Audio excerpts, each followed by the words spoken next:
Nous allons parler d'Europe, nous allons parler de notre futur, nous allons parler des combats à venir, mais ces mots, ils recouvrent la forte et sensible réalité qu'est la patrie française. Un territoire, une langue, une histoire, mais aussi et surtout un peuple, des hommes et des femmes de tous âges et de toutes conditions. Car que serait la France sans les Français sans la France, dans ce dialogue toujours recommencé entre les idées qui nous grandissent et les hommes qui les exaltent et les incarnent.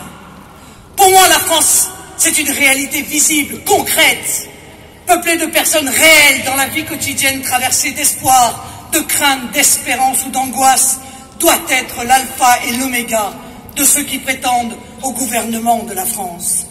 Oui, celui qui prétend au destin de président de la République ne doit avoir qu'une pensée, qu'une obsession, qu'un sentiment, celui de faire toujours, à chaque instant, ce qui est bon pour la France, donc ce qui est bon pour les Français.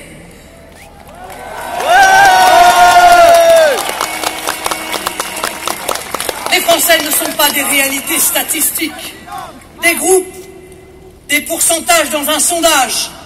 Ce sont des êtres de chair et de sang qui vivent et qui souffrent, qui aiment et qui rient, qui étudient, qui bâtissent, construisent un patrimoine, qui inventent, qui se soignent, qui se déplacent et qui prennent leur retraite. Alors au-delà des grands mots, c'est à travers vous à la France, donc au peuple de France que je m'adresse, à ce grand et magnifique peuple qui a donné tant de choses à l'humanité, parce qu'il porte le beau nom de Français, et que ce nom-là lui donne des responsabilités uniques dans le monde tel qu'il est.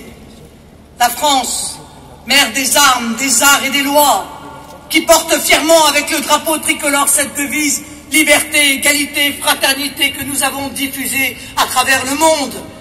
Parce que nous sommes Français et que la République n'est universelle que parce qu'elle est française. Parce que le monde a besoin de la France quand il parle de liberté, d'égalité et de fraternité. Parce que le monde a besoin de la France quand il parle de raison, de tolérance et d'humanité. Parce que le génie de la France est une source où de tout temps puisa la pensée des peuples libres. Vous êtes là. Cette France-là, c'est vous. C'est celle de notre peuple courageux, industrieux, inventif, accueillant, généreux. C'est celle de notre langue qu'on entend aux quatre coins de la terre. Ces Français qui portent, lorsqu'ils sont unis et fiers d'eux-mêmes, les lumières de la raison et du savoir. Les Français, ce peuple de lions, lorsqu'ils ne sont pas gouvernés par des ânes, et qui sont les champions de la liberté, de la souveraineté et de l'indépendance nationale. Alors,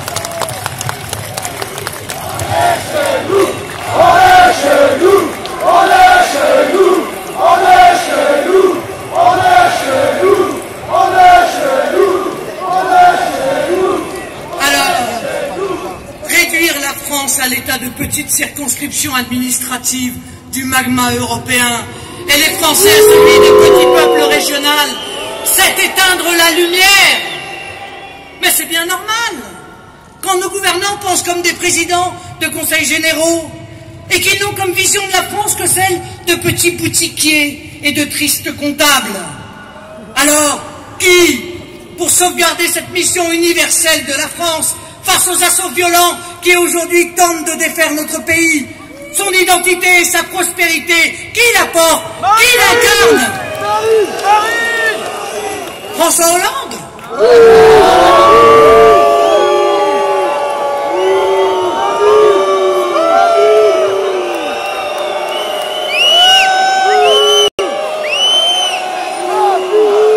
Mais la mission de la France est bien trop grande pour François Hollande. Il n'en a jamais perçu l'étendue, la nécessité même. François Hollande a vite endossé, aussitôt élu, les habits du petit gouverneur de la province France que Mme Merkel et M. Barroso lui ont demandé d'enfiler. Il s'est très vite senti parfaitement à son aise dans le costume de sous-préfet européen laissé à l'Élysée par son prédécesseur Nicolas Sarkozy.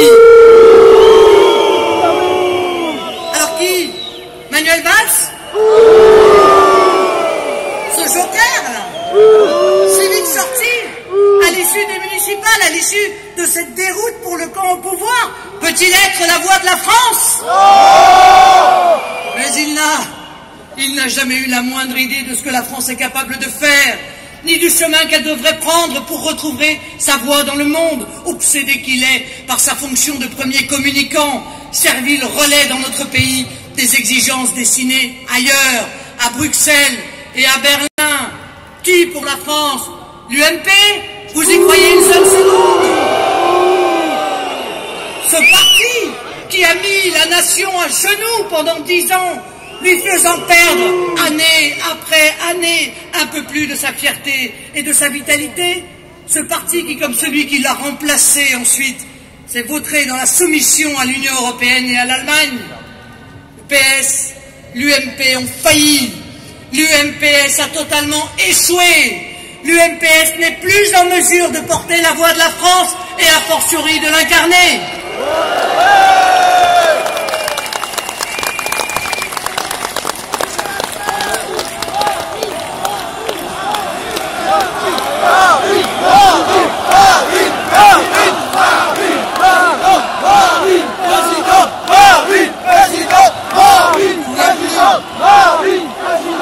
Il n'y a plus, mes chers amis, comme dans les heures les plus tristes de notre histoire, que sur le peuple de France que l'on puisse compter.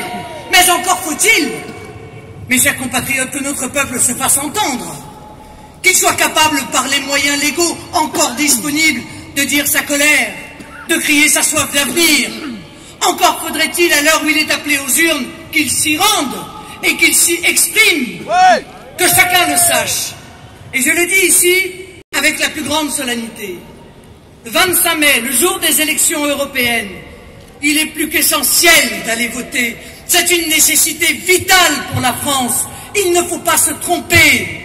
Certains d'entre nous font une funeste erreur. Ils pensent qu'en boudant les urnes le 25 mai, ils diront leur mépris pour cette Union européenne qu'ils n'aiment pas. Ils se feront entendre, qu'ils enverront ainsi un signal fort. Mais c'est tout l'inverse.